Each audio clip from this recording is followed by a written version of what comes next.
দীপাবলির আঁধার রাতে সাজিল ধরা আলোর সাজে, ফিরছে মোদের রঘুপতি আকাশ পথে বিজয় রথে। 14 বছর প্রতীক্ষাতে তপস্যার দীপ জ্বালায়ে ঘরে, প্রতিটি হৃদয় জপেছে মালা মহাদেবের চরণতলে। দীপান্বিতার আঁধার রাতে প্রদীপ্ত নভে শঙ্খ নাদে, তপস্যার ফল ধর্মরূপে প্রকাশিত হলো অযোধ্যাতে।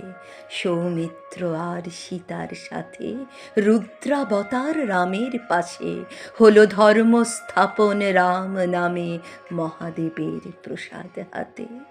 অমাবস্যার আঁধার রাতে সেজেছে ধরা আলোর সাজে, রামময় এই ধরাধামে আজও উৎসব চলে রাম আগমনে। তাই দীপাবলির দীপক রূপে ধর্মের জয় যুগে যুগে।